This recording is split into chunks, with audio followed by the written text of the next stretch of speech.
የጥፋት መጀመሪያም የኃያላን ፍጥጫና የዓለም ስጋት። ዓለም ከዚህ ቀደም አይታው የማታውቀው ጥፋት አፍንጫ ስር ደርሳለች። ለብዙ አስርት ዓመታት የዓለም ጦርነት የሚለው ቃል በታሪክ መጻሕፍት ውስጥ ብቻ የታሰረ ይመስል ነበር። አሁን ግን ሁኔታዎች ተቀያይረዋል። ከዩክሬን ሜዳዎች እስከ ታይዋን የባህር ወሽመጥ፣ ከመካከለኛው ምስራቅ በረሃዎች እስከ ሰሜን ኮሪያ የሚሳኤል ማከማቻዎች የጥፋት ደወሉ እያስተጋባ ይገኛል። የአሜሪካው ፕሬዝዳንት የሉዓላዊ ሀገር መሪን በጠራራ ፀሐይ እስከ ማፈን የደረሰ እርምጃንም ጀምረዋል። የሩሲያው ፕሬዝዳንት ቭላዲሚር ፑቲን ለሶስተኛው ዓለም ጦርነት እየተዘጋጀን ነው ሲሉ አነጋጋሪ መግለጫንም ሰጥተዋል። ዛሬ የምንጠይቀው ጦርነቱ ይነሳ ይሆን የሚለውን ሳይሆን ቢነሳም ዓለማችን ምን ትሆናለች የሚለውን ነው። ሰዓቱ እኩለ ሌሊት ለመሙላት ጥቂት ሰኮንዶች ብቻ ቀርተውታል። ይህ የሳይንስ ሊቃውንት ዶምስዴይ ክሎክ ወይንም የጥፋት ቀን ሰዓት ብለው የሚጠሩት ነው። ዓለም በታሪኳ ውስጥ ለጥፋት እጅግ ያቀረበችበት ወቅት ላይ እንገኛለን። ከ80 ዓመታት በፊት ዓለም ከእንግዲህ ጦርነት አይሁን ብላ ተማምላ ነበር። ዛሬ ግን ያ መሐላ እየፈረሰ ነው። በዩክሬን ምድር የሚጮኸው መድፍ፣ በታይዋን ሰማይ ላይ የሚታዩት ተዋጊ ጄቶችና በመካከለኛው ምስራቅ የሚቀጣጠለው እሳት አንድ አስፈሪ ጥያቄን እንድንጠይቅ ያስገድደናል። የሰው ልጅ የገነባውን ስልጣኔ በገዛ እጁ ሊያፈርስ ተቃርቧል።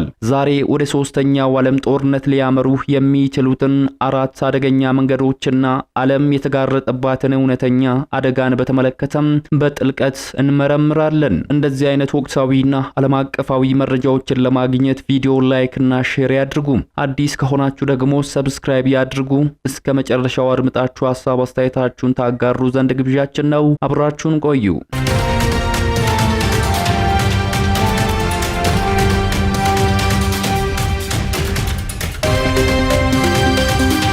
አሁን ባለንበት ዘመን በየቀጠናው በርካታ ጦርነቶች እየተካሄዱ ነው። በእነዚህ ጦርነቶች ከታዳጊዎች እስከ ኃያላን ሀገራት እየተሳተፉበት ይገኛሉ።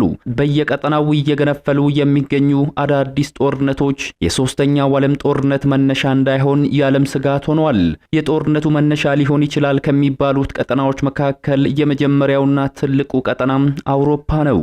የሩሲያና የዩክሬን ጦርነት የሁለቱ ሀገራት ብቻ መሆኑም ቀርቷል። ይህ ጦርነት በምዕራባውያን ኔቶና በሩሲያ መካከል የሚደረግ የተላላኪ ጦርነትም ሆኗል። ሩሲያና ምዕራባውያን ወይንም የኔቶ አባላት ከመቼውም ጊዜ በላይ ለቀጥተኛ ጦርነትም ተቃርበዋል። አንዲት ትንሽ ስህተት ወይንም አንድ የተሳሳተ ሚሳኤል ዓለምን ወደ ኒኩሌር ሲኦል ሊቀይራትም ይችላል። የኒኩሌር ዘመቻዎችም በዓለም ዙሪያ ተጠናክረው የቀጠሉ ሲሆን ሩሲያ ህልውና ከተነካ የኒኩሌር መሳሪያን እጠቀማለሁ ስትል ደጋግማ እያስጠነቀቀችም ትገኛለች። ይህ ዛቻ ብቻም አይደለም። በትላንትናው ዕለት ፕሬዝዳንት ቭላዲሚር ፑቲን የሩሲያና የኔቶ ቀጥተኛ ግጭት ዓለምን ወደ ሶስተኛም የዓለም ጦርነት እየገፋፋት ነው በማለትም ለጦርነቱም እየተዘጋጁ መሆናቸውን አስረድተዋል። ፕሬዝዳንቱ በቅርቡ በሰጡት መግለጫም የኔቶ ወታደሮች ቀድሞውኑ በዩክሬን የጦር ሜዳ ላይ እንደሚገኙና ይህም ሁኔታ ቀጥተኛውን ፍጥጫ ይበልጥ አደገኛ እንደሚያደርገው ገልጸዋል። ዓለም ካሏት 12000 የኒኩሌር ሀረሮች መካከል ግማሹ በእነዚህ ሁለቱ ተፋላሚ ወገኖች እጅ ላይ ነው የሚገኘው። አንድ የኔቶ አባል ሀገር ለምሳሌ ፖላንድ ወይንም ባልቲክ ሀገራት ላይ ጥቃት ቢሰነዘር በኔቶ ውል አንቀጽ 5 መሰረት አሜሪካን ጨምሮ 32 ሀገራት በይፋ ጦርነቱን ይቀላቀላሉ ማለት ነው። ያ ደግሞ የዓለም መጨረሻ መጀመሪያ ይሆናል። ሁለተኛው የግጭት ቀጠና ደግሞ ኢንዶ ፓሲፊክ ነው። ወደ ምስራቅ ስንመጣ ከሩሲያ ጦርነት በበለጠ ዓለምን ሊያናጋ የሚችል ግጭትን እናገኛለን። በታይዋን ጉዳይ ላይ አሜሪካና ቻይና የገቡበት ፍጥጫ አሁንም ተባብሶ ቀጥሏል። ታይዋን በዓለም ላይ ያሉትን እጅግ ዘመናዊ የኮምፒውተር ቺፖችን 90% ታመርታለች። ቻይና ታይዋንን ከተቆጣጠረች የዓለም ቴክኖሎጂን በእጇ ይወድቃሉ። አሜሪካ ደግሞ ይህ እንዳይሆን በወታደራዊ ኃይል እከላከላለሁ ብላለች። ቻይና ታይዋንን በኃይል ለመውረር ከሞከረች አሜሪካ ዝም ብላ እንደማትመለከትም በተደጋጋሚ ገልጻለች። የሁለቱ ግዙፍ ሀገራት ግጭት ማለት የዓለም የንግድ መስመር መዘጋትና የቴክኖሎጂ ውድቀትን ያስከትላል። በደቡብ ቻይና ባህር ላይ የሚደረገው የባህር ኃይል ሽሚያ በማንኛውም ደቂቃ ላይ ወደ ቀጥተኛ ተኩስ ሊቀየር ይችላል። ሁለት የኢኮኖሚ ግዙፎች ሲጋጩ የሚረግፈው ደም ብቻ ሳይሆን የዓለም ኢኮኖሚም ጭምር ነው።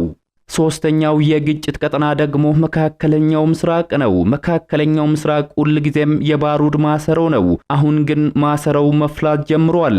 የቀጠናው ዋነኛ ተዋናዮች ደግሞ ኢራንና እስራኤል ናቸው።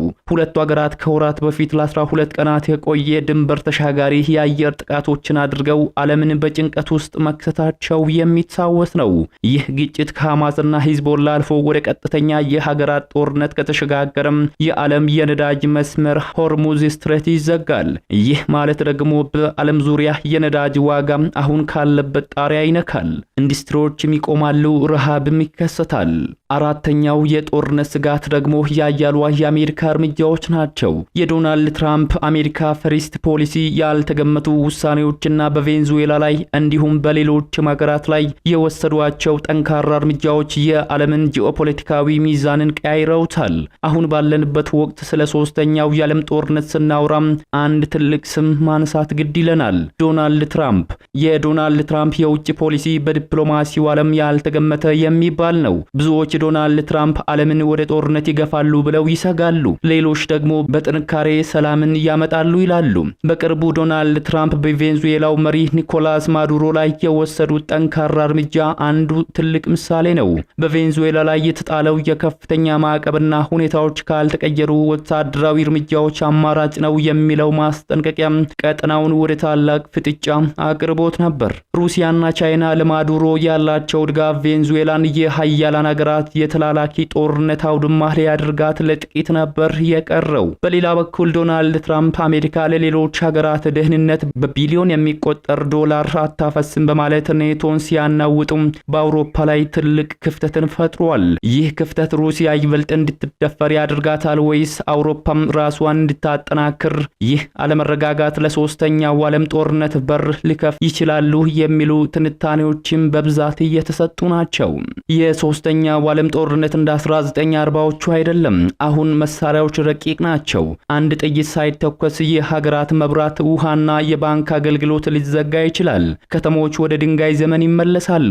ሰው ሰራሽ አስተውሎት ኤአይ የሰው ልጆች ቁጥጥር የሌለባቸው ገዳይ ድሮኖችና ሮቦቶች የሚሳተፉበት ጦርነትም ይሆናል። የጠፈር ጦርነትም ይከሰታል። ሳተላይቶች ከተመቱ ጂፒኤስ አይሰራም፣ ግንኙነቶችም ይቋረጣሉ፣ አውሮፕላኖችም መብረር አይችሉም። ይህ ሁሉ ስጋት ቢኖርም አንድ ተስፋ ግን አለ። ሀያላን ሀገራት ጦርነቱ አሸናፊ እንደማይኖረው ያውቃሉ። የኒኩሌር ጦርነት ማለት የጋራ ስምምነት ጥፋት ማለት ነው። ጥያቄው ግን ይሄ ነው። መሪዎቻችን ስመቶቻቸውን ተቆጣጥረው ሰላምን ይመርጣሉ ወይስ በታሪክ ስህተት ውስጥ ይዘፈቃሉ የሚለው ነው። እናንተስ ምን ትላላችሁ? ከነዚህ አራት ቀጠናዎች መካከል በየትኛው ቀጠና ነው የዓለም ጦርነት ሊቀሰቀስ የሚችለው? ወይስ ዓለም ሰላሟን ትጠብቃለች ብላችሁ ታምናላችሁ? ሐሳባችሁን በኮሜንት ላይ አጋሩልን።